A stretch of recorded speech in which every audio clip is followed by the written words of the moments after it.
ये भागम भाग वहाँ गए, कमरा खाली, सब कुछ खाली हो गया, हमें पता ही नहीं कहाँ गई। तो उस 4 दिन के बाद देखी थी, मैं भूल गई, मैं कुछ याद नहीं था, बस मुझे ये था मेरे सीने से लग जाए, लेकिन वो सलाखों के अंदर थी। वो जब जेल में गई थी तो उन्होंने नहीं मिलने दिया था, बस वो नाश्ता कह रहे थे हम खुद ही दे देंगे, मैं जेल मैं खुद को मार लूँगी या कुछ कर लूँगी। फिर थोड़ा उन्होंने शोर वगैरह किया तो वो फिर नहीं लेके गए। ये अस्तगफुरुल्लाह, ये जो कोर कमांडर का घर है तोड़ना तो बड़ी दूर की बात है, उसके तो पास से नहीं कोई गुजर सकता बेटा, ये कैसे हो सकता है? ये नहीं हो सकता। नाज़रीन, पिछले 2-3 दिन से हम आपको सनम जावेद और तैयबा के हवाले से मुसलसल अपडेट कर रहे हैं। इस वक्त मेरे साथ सनम की वालिदा मौजूद हैं, इनसे बात करते हैं। आपका बहुत शुक्रिया। ज़ाहिर बात है इस टाइम पे बड़ा मुश्किल है बात करना, लेकिन हम भी 2-3 माह जब ज़मान पाक में थे तो दूसरे तीसरे दिन उनसे मुलाकात होती रहती थी, इंटरव्यूज़ भी करते रहते थे। कोई इंतशार कह रहे हैं कि उन्होंने कोई इंतशार फैलाया है, कोई जलाओ गिराओ किया है, ये ऐसा कर सकती हैं वो? आप सोच भी नहीं सकते, वो एक पत्ता नहीं तोड़ सकती बेटा। वो पढ़ी लिखी बच्चियाँ हैं और बड़े अच्छे ख़ानदान से हम लोग, ये सोचना भी नहीं कभी। और मुझे खाली को नहीं, जहाँ तक मुसलमान है पाकिस्तानी, वो अपने मुल्क से बहुत प्यार करते हैं। ये चंद लोग वही हैं जो बीच में छोड़ दिए जाते हैं। अपने मुल्क से किसको प्यार नहीं है? अगर हम इसकी एक चीज़ भी तोड़ेंगे ये हमारा नुकसान है, गाड़ी तोड़ेंगे तो हमारा नुकसान है, और जिसकी तोड़े उस गरीब का क्या गुनाह है? हमारा मुल्क तो पहले ही नहीं सही हो रहा, मैशत डूबती जा रही, तो मुल्क तो हमारा और गरीब हो जाएगा। ये तो वही कर सकते हैं जिनको अपने मुल्क से मोहब्बत ना हो, जिनको अपने खुद से मोहब्बत ना हो। मेरा मुल्क है तो हम हैं, मेरा मुल्क है तो मेरे बच्चे हैं, अगर यही नहीं तो हम किधर? कैसे सोच सकते हैं? आपको 3 माह से मुसलसल आप लोग कर रहे हैं, जा रहे हैं, एहतजाज हो रहा है, बड़े बड़े जलसे हो रहे हैं, कभी देखा है कोई एक गमले की मिट्टी भी लियो?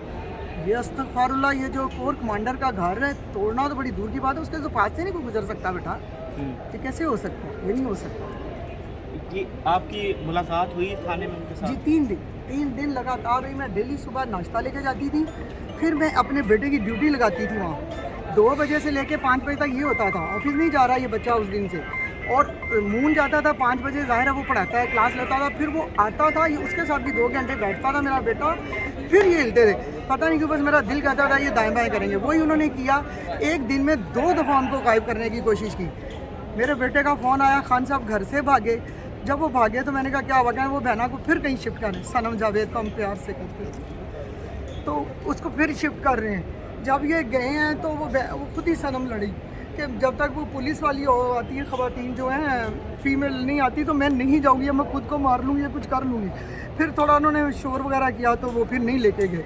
फिर रात को 10 बजे उनका फ़ोन आया कि ना जवाद का के बाबा वो फिर लेके जा रहे हैं। वो 10 बज के बेचारे घर से निकले कि रास्ते में मैं करता हूँ किधर को आ रहे हैं, वो ट्रक की बत्ती के जैसे पीछे नहीं लगाना।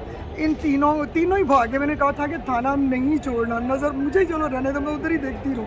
ये तीनों तो उसके पीछे लागे, कैदियों वाली बहन के पीछे, धर्मपुरे के पास आके उन्होंने कहा जी हमारे पास तो आपकी लड़कियाँ हैं नहीं, वो तो वहीं थाने में है, हम तो मेल कैदी लेके जा रहे हैं। ये भागम भाग वहाँ गए, कमरा खाली, सब कुछ खाली हो गया, हमें पता ही नहीं कहाँ गई। तो उसके बाद से आपको नहीं पता कि वो कहाँ पर है? नहीं, मुझे इतना पता चला था, जो मैंने अपना भतीजा वहाँ बिठाया हुआ था, उसके पास फ़ोन नहीं था, वो फ़ोन नहीं रखता, वरना वो करता। उसने मुझे बताया क्यों, बस मेरा दिल कहता था ये दाएँ बाएँ करेंगे। वही उन्होंने किया, एक दिन में 2 दफ़ा उनको गायब करने की कोशिश की। मेरे बेटे का फ़ोन आया, खान साहब घर से भागे। जब वो भागे तो मैंने कहा क्या हुआ? वो बहना को फिर कहीं शिफ्ट कर रहे हैं, सनम जावेद को हम प्यार से करते हैं, तो उसको फिर शिफ्ट कर रहे हैं। जब ये गए हैं तो वो खुद ही सनम लड़ी कि जब तक वो पुलिस वाली आती है, ख़वातीन जो हैं फीमेल नहीं आती, तो मैं नहीं जाऊँगी, मैं खुद को मार लूँगी या कुछ कर लूँगी। फिर थोड़ा उन्होंने शोर वगैरह किया तो वो फिर नहीं लेके गए। आंटी, हम उनके साथ उठते बैठते भी थे, सनम के साथ, फलक के साथ, पढ़ी लिखी और डिसेंट आपकी फैमिली है, तो जब थाने में उनको पहली दफ़ा देखा तो क्या जज्बात थे कि उन्होंने तो कोई जुर्म भी नहीं किया, फिर थाने में जाना? मैंने 4 दिन के बाद देखी थी, मैं भूल गई, मैं कुछ याद नहीं था, बस मुझे ये था मेरे सीने से लग जाए, लेकिन वो सलाखों के अंदर थी। वो जब जेल में गई थी तो उन्होंने नहीं मिलने दिया था, बस वो नाश्ता कह रहे थे हम खुद ही दे देंगे। मैं जेल में भी गई थी, नहीं मिलने दिया था, जेल से सीधा उधर ले गए थे, उधर भी तारा वो सलाखों के पीछे से देखा था। मेरे से अभी तक बात हुई सनम से? बात हुई। क्या कहते सनम? वो यही कह रही थी, उसने कहा कि मामा नहीं, जेल का माहौल अच्छा था, उन्होंने आपका पैगाम भी दे दिया था कि बेटा डरना नहीं, घबराना नहीं, मैं इधर ही हूँ। तो तो उसके बाद जब ये इधर आए हैं तो इधर भी नो डाउट के इन्होंने कभी मिलने से मना नहीं किया, लेकिन कहाँ लेके जाते थे ये नहीं बताते थे। 3 घंटे में सड़कों पे मैं खज्जल खराब हो के तो वापस वहीं चून थाने में चली जाती थी, उसको वहीं उतार देते थे दोबारा। तो अब ना कोई आइन नज़र आ रहा है, ना कोई कानून नज़र आ रहा है, तो कुछ नहीं, वरना आपने कभी सुना है कि ऐसी छोटी छोटी बच्चियां नाजुक सी आम मर्दों के थानों में बंद कर दो, लेटेंगी तो भी मसला नहीं, तो नहीं वो आमने सामने बंदे ही बंदे थे वहाँ पे। पहले 10 थी, फिर ये 2 रही, उनको तो उसी वक्त बस जेल से ले जाके 3-4 घंटे रखे, 10 बजे सब चली गई। अच्छा, सब चली गई, बस ये 3 रह गई।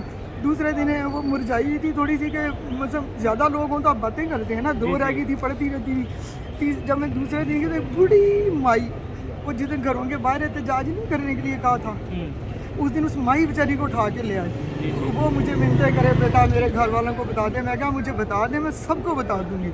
फिर उन्होंने कहा कि कोक पिला दो, नाश्ता करवाया। फिर मैंने बाहर जाके उनके घर वालों को, ना उनके बच्चे ना उनका शौहर, वो कह रही मैं मजदूर जानवर पालती हूँ, मेरी एक बहन है, मगर उसको इनके कहने पे बुलाऊंगी तो ये उसको भी पकड़ लेंगे।